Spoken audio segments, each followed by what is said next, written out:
You want certificates for your 1 hour participation in this webinar, you can request those at calpro@air.org, and we'll be sure to get you a certificate of participation for your attendance in today's webinar. And here we are at the point at which I get to introduce our fantastic and amazing facilitator, Dr. Karen Bautista. She's the principal at Inland Career Education Center in San Bernardino Unified School District. The Inland Career Education Center was formerly known as the San Bernardino Adult School, and Karen has done some amazing things there regarding building your brand, and we're very fortunate to have her this afternoon presenting that information to us. As she goes throughout her webinar, there'll be opportunities for you to engage with her around certain topics and questions through the chat pods, but at the end we'll also have an opportunity for you to ask questions regarding things that may or may not have been answered. And if you have questions that come up throughout, you can use the chat pod that we have here to the left to type those in, and I will do my best to make sure that Karen sees those and acknowledges those and responds. So with that, Karen, I'm going to turn over to you, and we'll open up your presentation.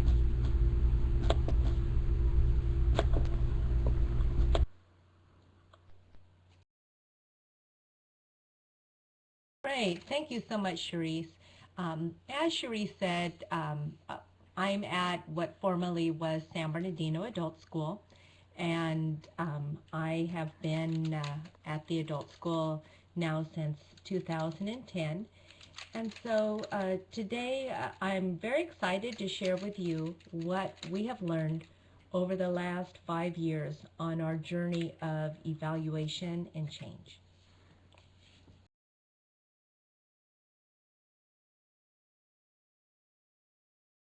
The following are the objectives for today's webinar.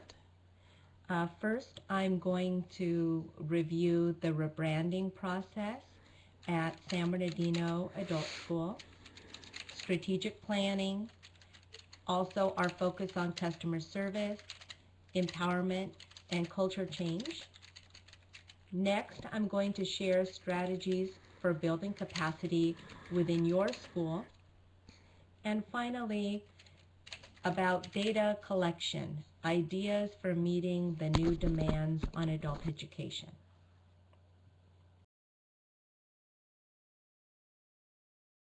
Why rebrand? First of all, what is your brand? Your brand is your identity in the minds of your customers and other stakeholders, maybe even in the minds of your competitors. And rebranding is a strategy used to develop a new identity and to communicate a new message. I came to San Bernardino Adult in 2010, and when I got there, I began to ask a lot of questions about the school, about the partners, and multiple lists were delivered to my office of advisory team members. And I was told these were all of our partners. Everyone in the community knows who we are. We've been around for 95 years. And everyone in the community knows about us. So why would we even consider rebranding or changing our name? So I decided to hire a consultant to guide us in strategic planning. And the first thing she did was to take those lists of advisory team members and invite all of those people to participate in some focus groups. In addition to our list of advisory team members, we also invited district staff members, principals of the high schools, district directors, school board members, and some of the new partners who had come on board in the last year. And what was really great about having a consultant conduct these focus groups was that she really didn't have any skin in the game. And she promised the participants confidentiality. I was not in the room. None of the employees of the adult school were in the room. And the consultant conducted these focus groups that provided us with extremely valuable data. She produced a report for us, and in the report were all of the questions that she asked and the responses. And what I'm going to share with you are the responses from one key question. What is the word of mouth reputation of the adult school in the community? Now, the participants of the focus groups all said that they had a very positive perception of the adult school. They had had very excellent dealings with the adult school. But they believed that others perceived the adult school differently. These are the comments that they made. Adult education is for losers. Adult education is for those who could not make it in real school. It is not the first place people consider as the place to go to get skills. Inside the school system, it is not viewed as much of anything, a place that exists but that is not connected to anything. More comments. It cannot possibly be valuable because the price is so nominal as compared to a private vendor. Only good for people who need to get a GED. Not perceived as a place you can get a high school diploma. And this was my favorite comment. For people like me, the pathway was high school to college or junior college, and then to getting a BA, and then to graduate school. Not sure how an adult school fits into that path. The adult school suffers from an identity crisis. For example, if you are the place where you can get belly dancing, then how can you also be a place that provides quality real education? My customers do not know it exists. They come to me wanting computer training, and they have brochures from other schools, but never the adult school. Not a reputable place to get an education or a certificate.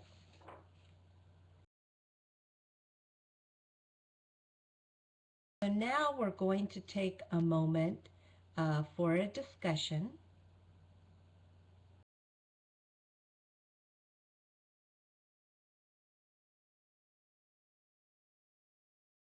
And we have a question here for you to respond to.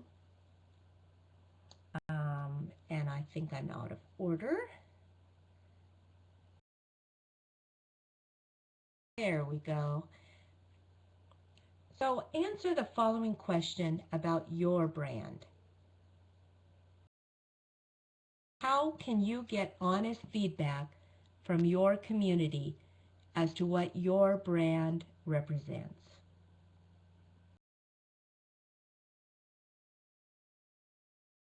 And this is an opportunity for you to be able to interact with the group by sharing some of your ideas, perhaps something that worked for you in the past, about how to get honest feedback from your community.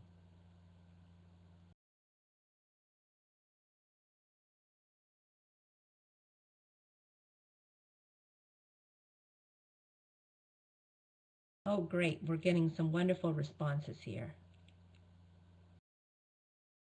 I love this. Student surveys, business owner surveys, a check-in with your partner. Great.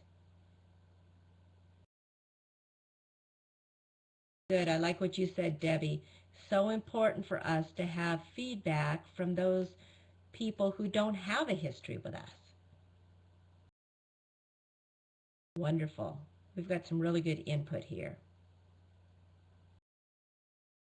Right. Make sure it's not a public forum because people won't respond honestly if the forum is public. Ah, love it, Yelp. We're not on Yelp yet, but we'll probably get there one of these days. Excellent. Excellent. Great. Surveying your own district. These are all great ideas. Well, it's very important to make sure that you're not losing potential partners or potential customers because it isn't clear what you do. And so next, I'm going to take you back to the PowerPoint, and I'm going to share with you what our former mission statement and logo was. Here we have the logo and San Bernardino Adult School, Higher Horizons, and we have, I believe that's the lamp of learning, and this was our logo for many years, and this was also our mission statement.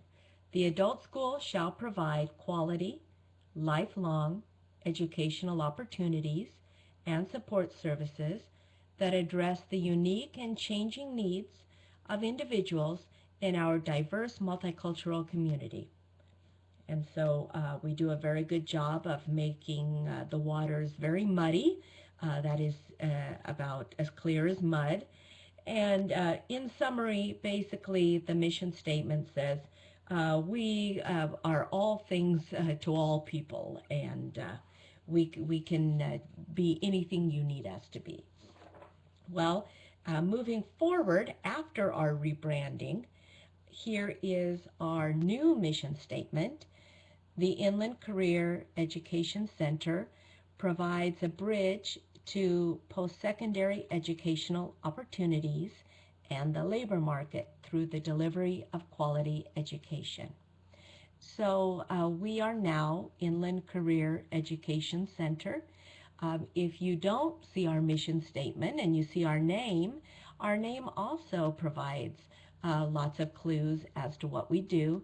Inland, we serve the Inland Empire. Career, we provide career. We're focused also on education. And we are a center, which means you can receive a collection of services at our location.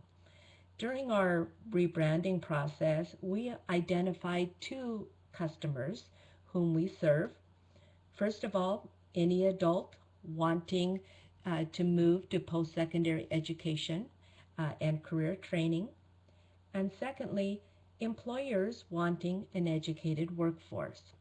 And so we work to help students advance their careers and learning and to meet workforce development needs in our region.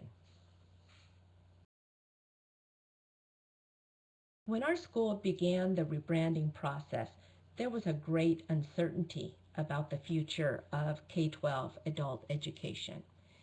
As an organization, when faced with change, you really have two options. One, you can change to meet the letter of the law. You can tweak yourself so that you are in compliance with whatever is expected. Or number two, you can promote transformational change by using the opportunity to shift the organization's culture, focus, structure, and processes. As our picture here on the slide reminds us, change is a process, not an event. And the change information that I'm sharing with you today started back in 2011. So this has been ongoing now for 5 years.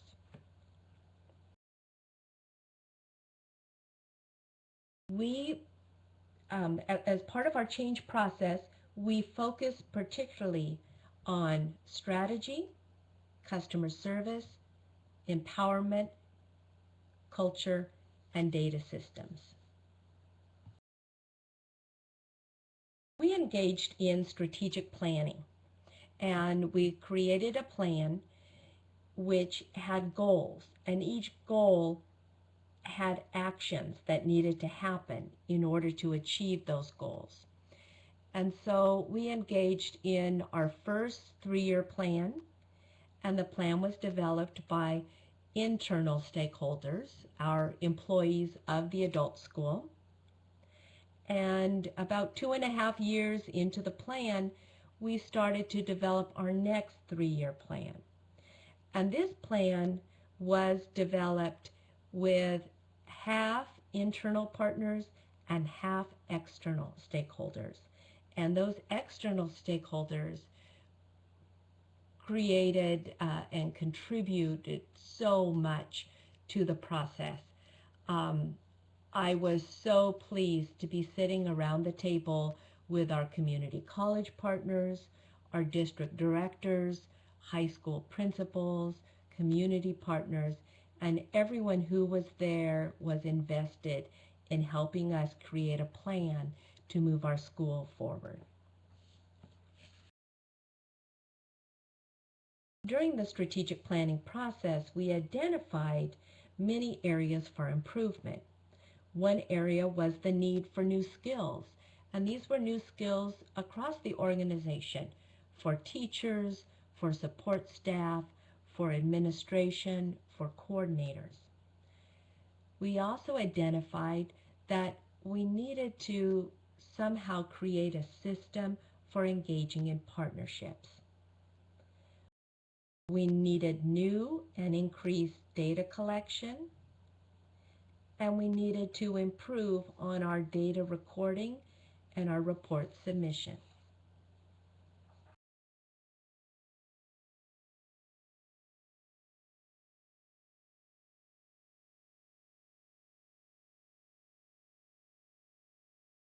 We really focused on customer service in our strategic planning. I believe that this is an area in which our school really stands out. We provide excellent customer service, although how do we really know more than just the involvement that each one of us has?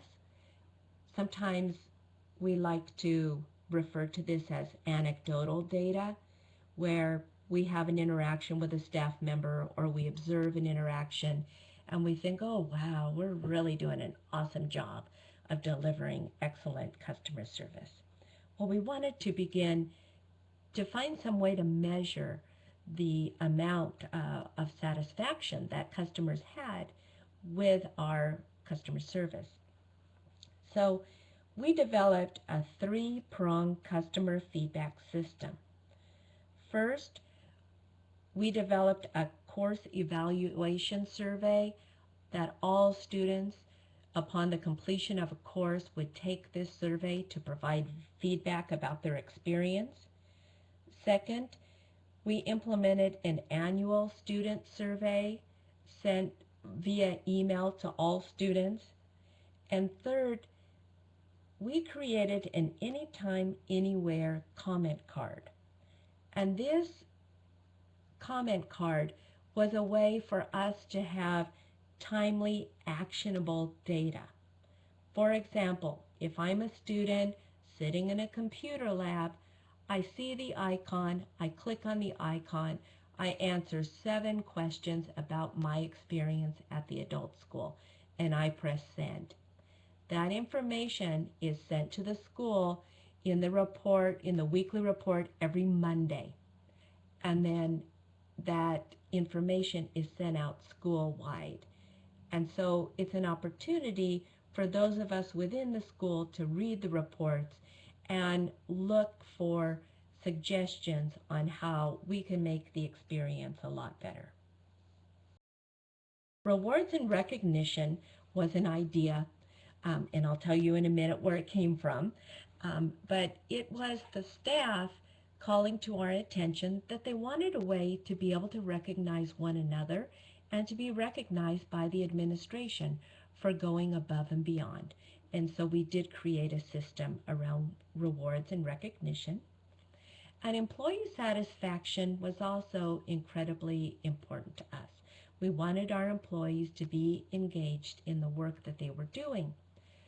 So we implemented a workplace satisfaction survey. We give it once a year, every fall, to all employees.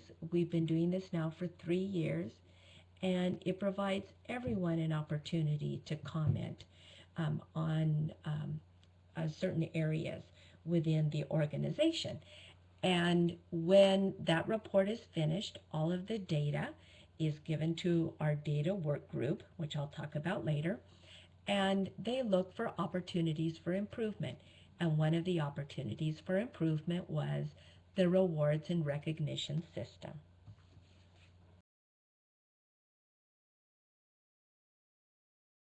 We want to provide a quality experience that depends on a reliable delivery of excellence.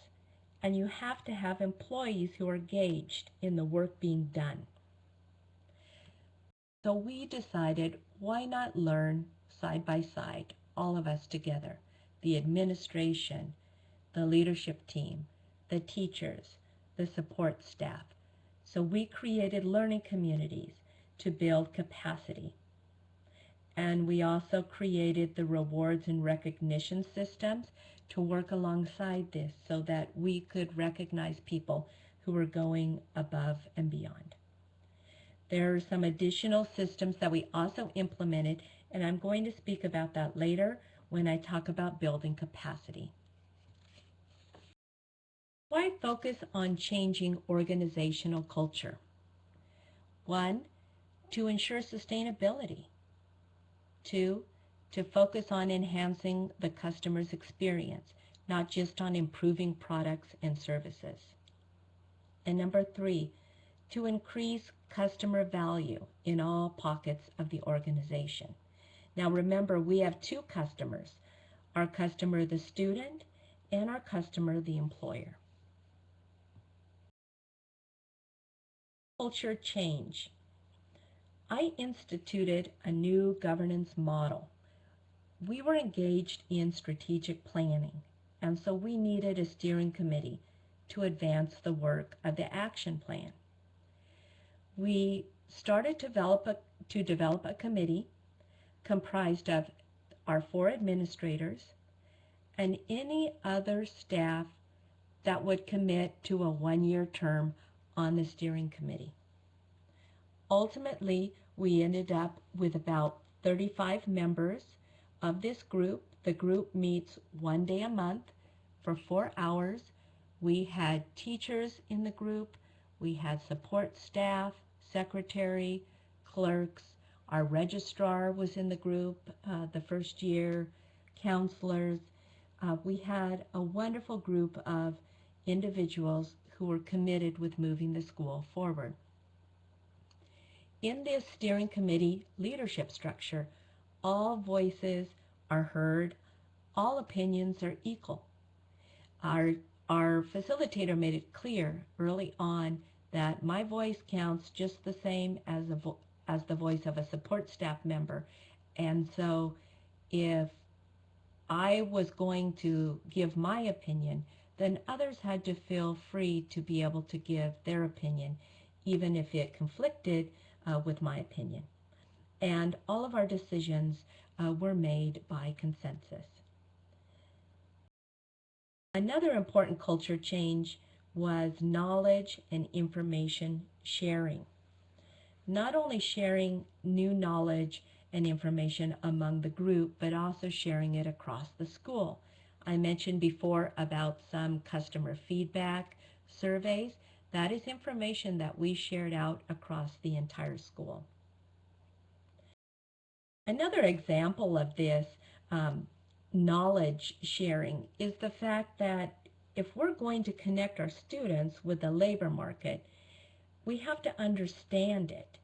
And we purchased a labor market tool called MCEMSI, but we didn't want to just train one person and have that person be the keeper of the data.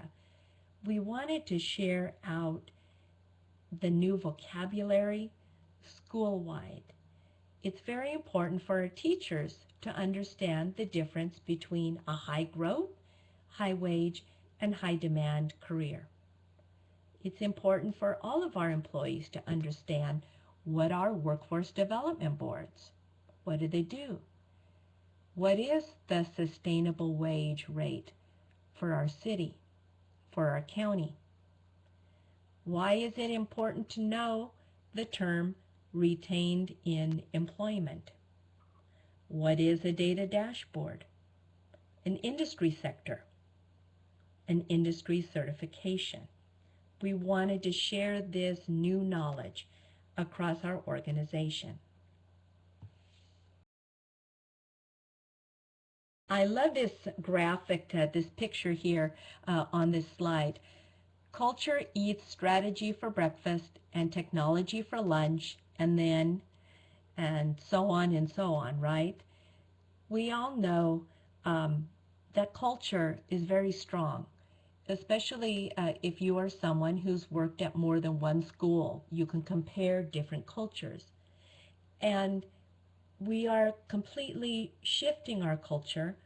However, these changes are not going to become a habit of mind for teachers and students unless we transform the way that the adult educators think about the core business.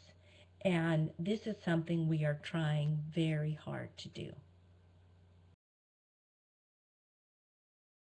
We have another opportunity here to have a discussion, and I'm going to see if I can do it correctly this time.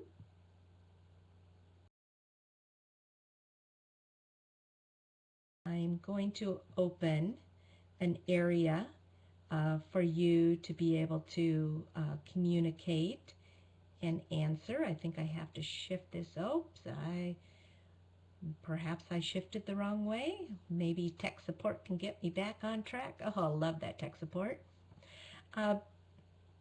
This is on building capacity at your school. And the question is, what can you do to build capacity among staff at your school? So let's take a few moments and have you contribute. What are some things you can do to build capacity at your school? You had such great ideas on the last discussion. Hopefully you can share some of the things that have worked for you in the past, especially some of our more veteran members here. Some of those names I've seen around for a long time. Awesome. Cross-training. Love it.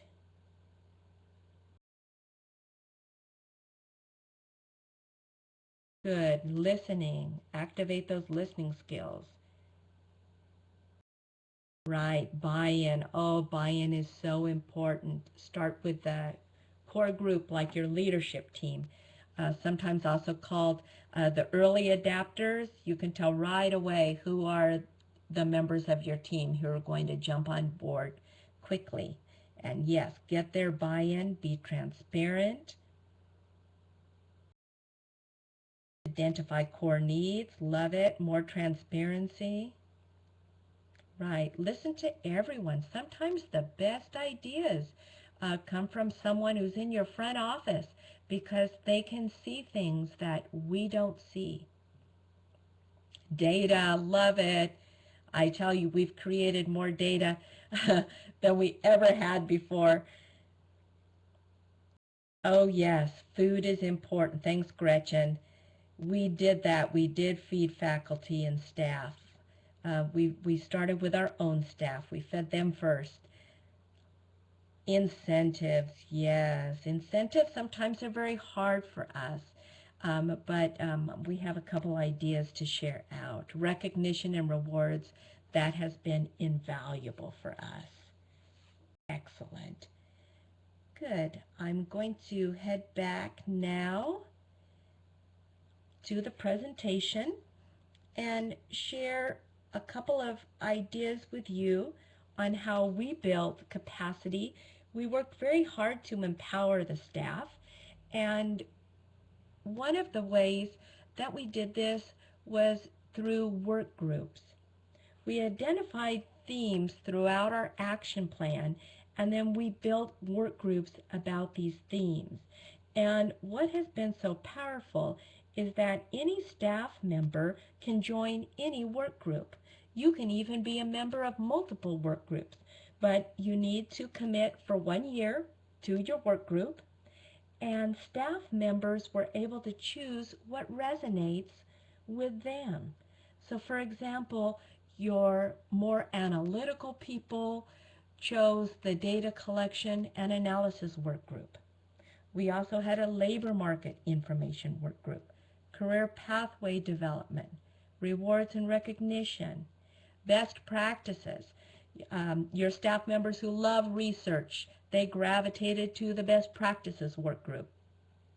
Integrated instruction cohort, those are your curriculum people. Branding and marketing team, you always have staff members, someone who has a marketing background or a marketing interest or loves to put events together. Those people gravitate towards branding and marketing. We had a couple other work groups transition to community college, technology, individual education plan. Most of these work groups right now are active. A few of them are in hiatus because they have been reduced to a maintenance status. For example, our rewards and recognition, those group members periodically evaluate how the process is going. Another way that we built capacity was with new positions. We created a few new positions. We added some program specialists, one in the career placement office. We do provide career placement for those students who have completed one of our career training programs. We have a program specialist in the area of career technical education, and we newly added a program specialist for integrated instruction and curriculum. We have a few employees who are in the role of teacher on assignment. They oversee and coordinate offices, the tutoring center, transition center, and assessment center. And so this is another way that we've built capacity. We've also built capacity with trainings, conferences, and partnerships. We encourage and support staff members to attend conferences and then to come back and report out or train others. We encourage conference presentations. You may see myself conducting a conference presentation with a group of individuals. This is very common for us. We want to build each other's capacity, and we want to provide exposure to each other in providing presentations. And we invite staff members to the table when partnerships are formed. For example, whenever I go to initiate new relationships, I bring other people from my staff with me. And this provides them with an example to connect face-to-face with their counterparts at other organizations. And it also allows them to observe how relationships are established.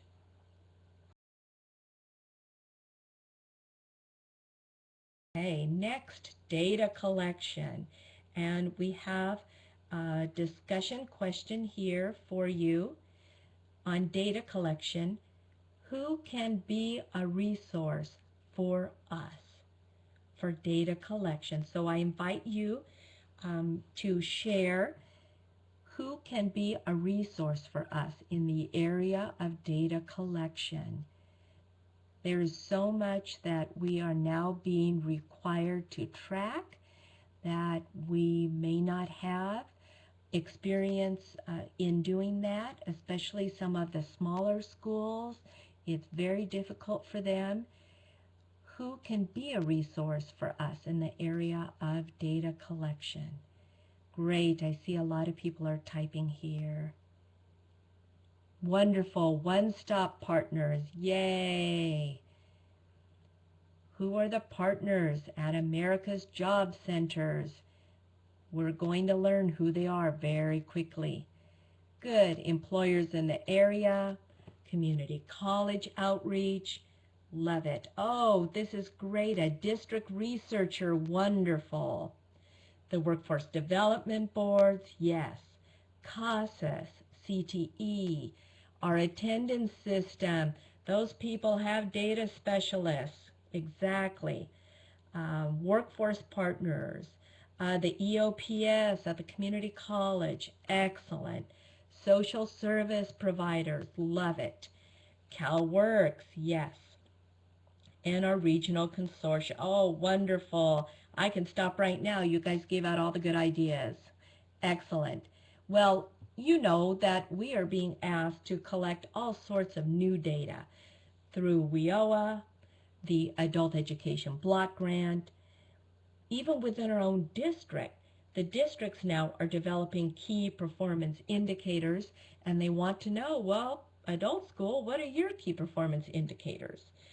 Each one of us has what we consider lead indicators, data that lets us know that we need to increase programming or decrease programming in a certain area, and lag indicators, that data that we look at to evaluate our performance at the end of a term.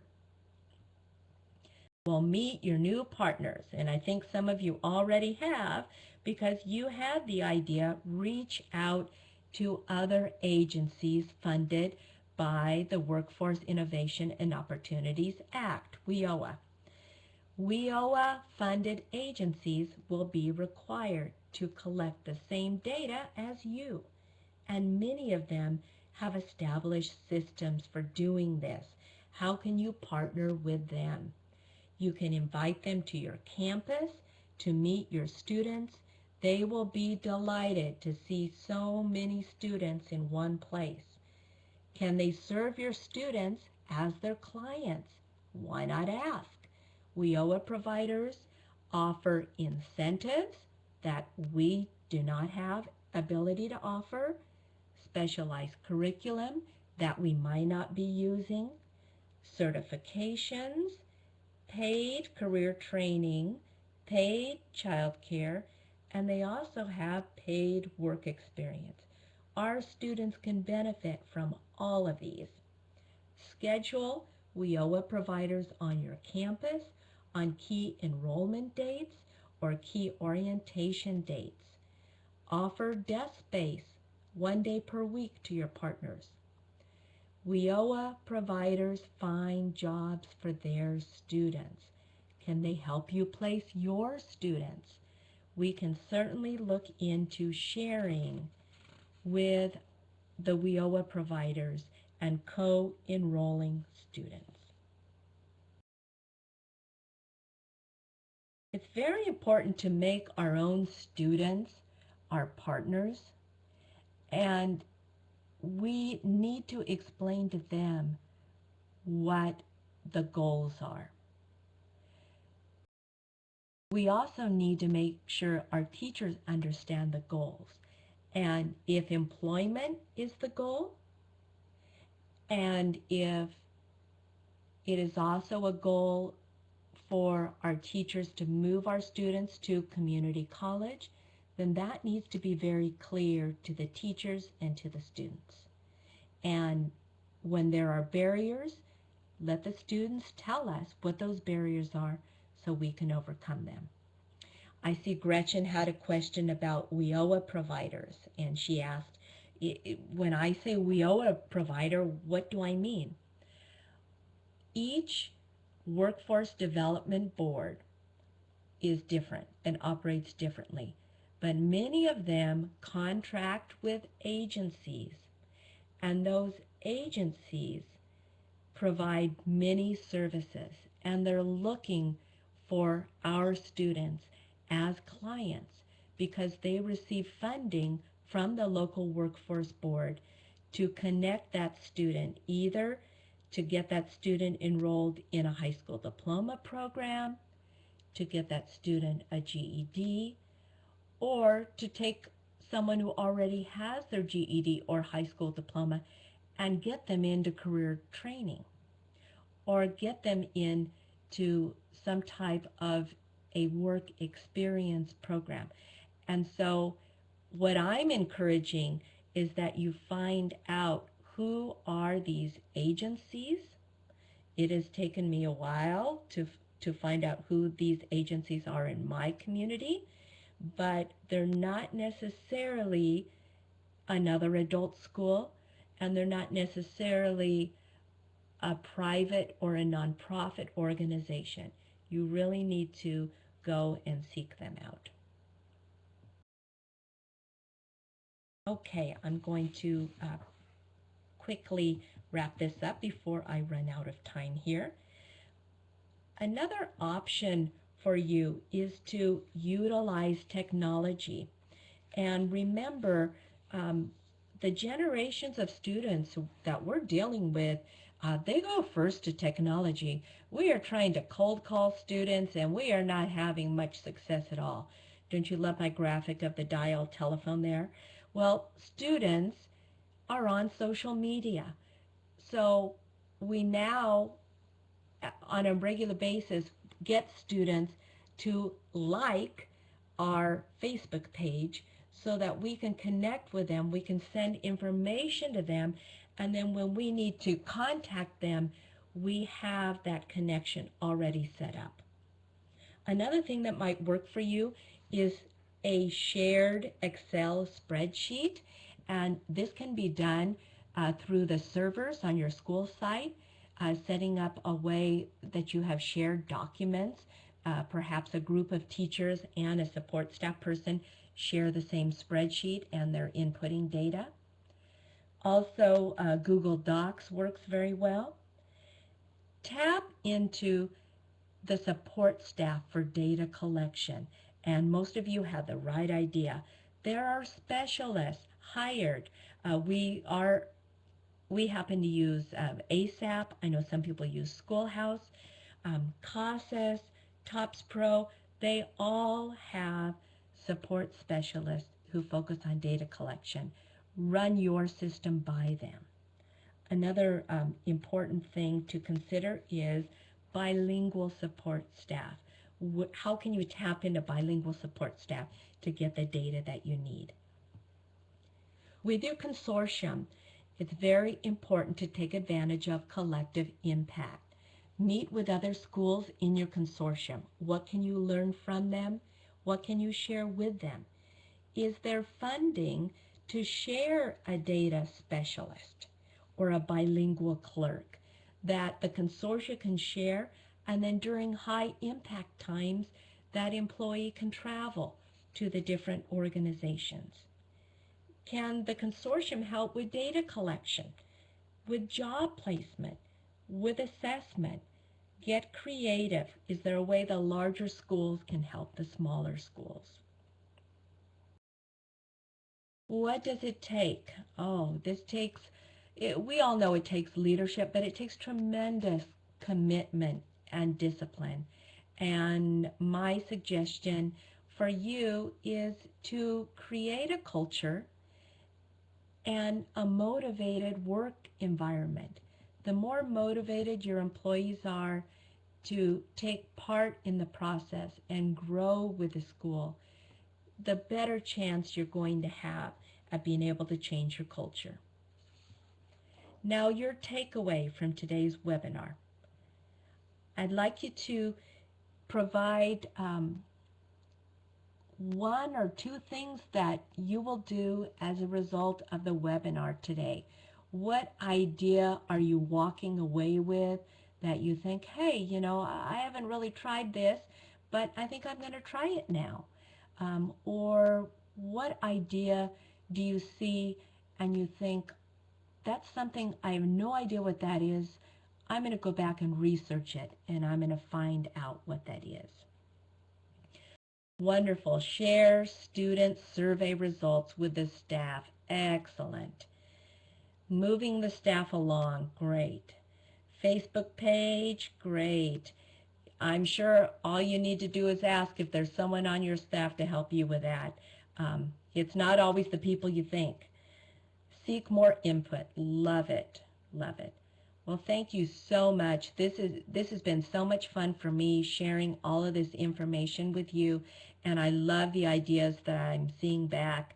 And I just want to thank you for letting me participate on this webinar. This has been a lot of fun.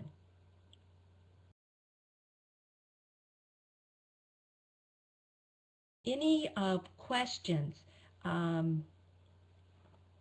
any questions that you have, something that remains unclear.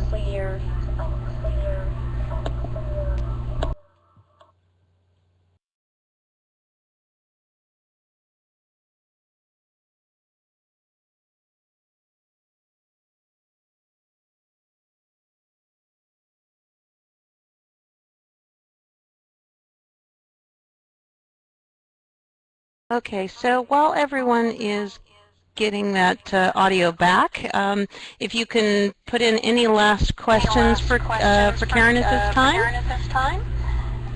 And yes, we will have this recording available. It'll be on our website by the end of the week. All right, so Karen, I want to thank you so much for the webinar this afternoon. It has truly been a very informative webinar with great information that I believe all of the participants will benefit from. And I'm hoping that we will get to have you join us again in the future for sharing some more of the great ideas about things that have been happening at the Inland Career Education Center.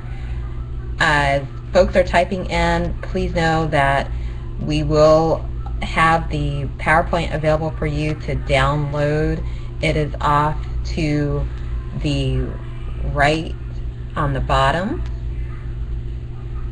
And we also want to make sure that you join us for our upcoming webinar. We will have one more before the end of the fall, and we want to make sure that we see you at that webinar as well. So please stay tuned for that, and thank you very much again for your participation this afternoon.